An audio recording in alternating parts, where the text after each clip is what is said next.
Assalamualaikum warahmatullahi wabarakatuh. Jumpa lagi dalam channel Deden Tektona yang membahas bagaimana mengelola konveksi agar konveksi kita semakin maju dan berkembang. Sahabat semuanya, dalam perjalanannya sebuah konveksi tentunya akan ada hal-hal yang di luar kemampuan para pekerja kita. Artinya kemampuan dalam menyelesaikan pada waktu yang sudah ditentukan selama jam kerja. Nah, oleh karena sebab itu maka mau tidak mau kita harus memberlakukan yang namanya overtime. Artinya mengerjakan pekerjaan baik itu pesanan atau produk kita di luar jam kerja kita. Karena apa? Karena kita dituntut untuk bisa menyelesaikan sesuai dengan target waktu. Apalagi konsumen kita sudah menentukan waktu, kemudian juga dipajukan waktunya untuk mengejar event tertentu misalnya. Nah, maka dari itu kita harus melakukan overtime atau yang biasa disebut pada umumnya adalah dengan lembur. Artinya mengerjakan pekerjaan di luar jam kerja. Nah, sahabat semuanya, banyak yang bertanya di komen-komen YouTube Deden Tektona sebelumnya tentang bagaimana cara menghitung upah lembur. Nah, sahabat semuanya, bagaimana cara menghitungnya? Saksikan videonya sampai selesai.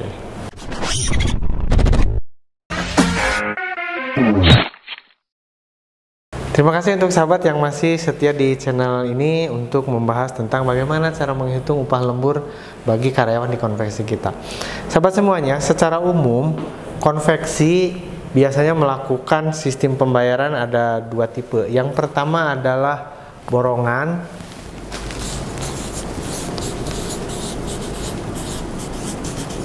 Dan yang kedua adalah upah tetap.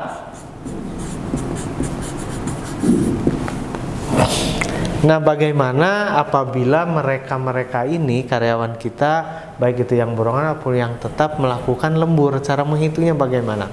Sahabat semuanya, secara prinsip bahwa dalam menghitung lembur, dalam peraturan pemerintah juga dijelaskan bahwa jika menggunakan waktu lembur maka upahnya lebih dari upah di jam normal. Artinya kita harus memperhitungkan agar hak mereka, karyawan kita itu terpenuhi, yaitu karena menggunakan tenaga sisa maka penghargaannya pun harus dilebihi oleh kita.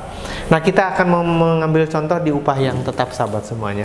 Upah yang tetap sebagai ilustrasi bahwa seorang karyawan misalnya dalam upah harian tetapnya ini, saya mengambil hitungan yang mudah saja, sahabat semuanya. Diibaratkan bahwa seorang karyawan dalam sehari itu bekerja 8 jam umpamanya.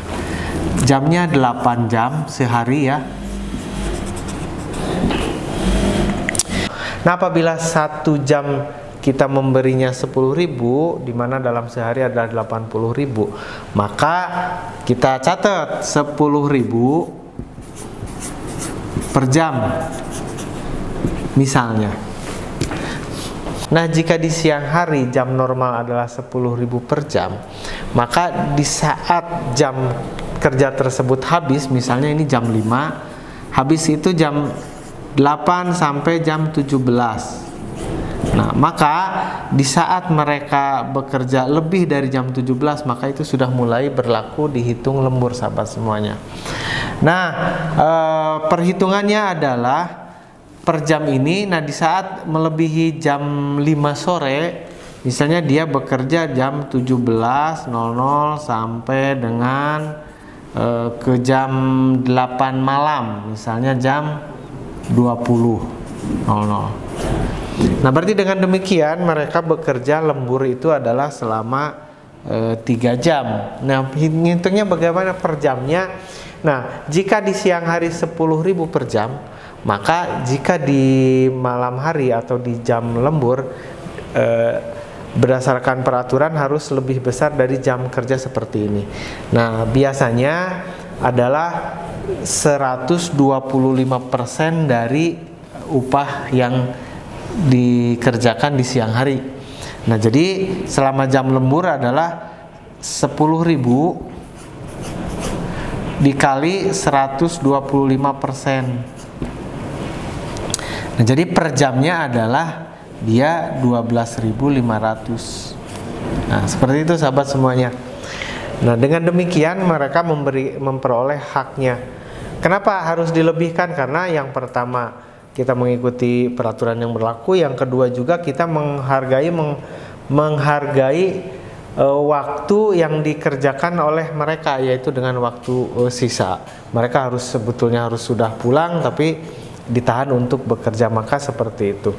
Nah, kemudian juga bagaimana jika lebih dari jam 8? Nah, biasanya untuk yang lebih dari jam 8 itu ada penambahan lagi sahabat semuanya. Penambahannya berapa? Kalau di jam 5 sampai jam 8 diberi kelebihan 2.500, maka di saat jam 8 lebih kita bisa menambahkan mereka karena semakin malam, yaitu menjadi misalnya 15.000 seperti itu. Untuk jam di atas jam 8 lebih dari jam 20. Nah, itu sahabat semuanya. Ini adalah alternatif perhitungan untuk teman-teman kita yang kerja lebih dari jam 5 sore. Ini adalah upah yang tetap sahabat semuanya. Nah, kemudian juga bagaimana dengan upah borongan? Nah, jika upah borongan, karena mereka itu dihitungnya per pieces, nah, untuk upah borongan maka bukan berarti menambah tarif borongannya yang tadinya misalnya satu produk 10.000 misalnya 10.000 per pieces misalnya. Nah, bukan berarti tarifnya ditambah, tapi dia bekerja jam lebih dari jam 5, upah tarifnya tetap, borongannya tetap per piecesnya, tapi untuk menghargainya kita memberikan ditambah penambahannya, yaitu diberi jatah uang makan.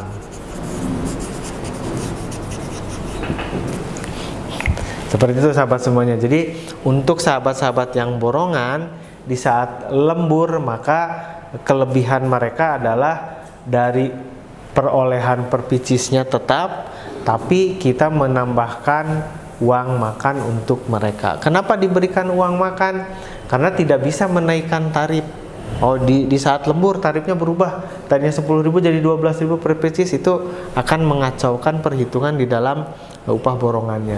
Nah, kenapa yang di sini tidak diberikan uang makan? Karena upah harian itu rata-rata sudah including uang makan, uang hadir, uang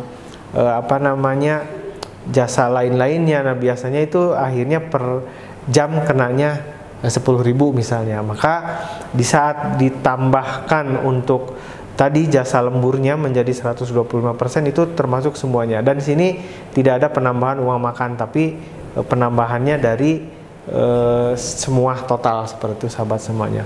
Nah, mudah-mudahan dengan gambaran seperti ini bisa menjadi bahan pertimbangan untuk kita di saat memberikan tugas di waktu lembur. Jadi waktu siang dengan waktu lembur ada perhitungan yang berbeda. Mudah-mudahan bermanfaat.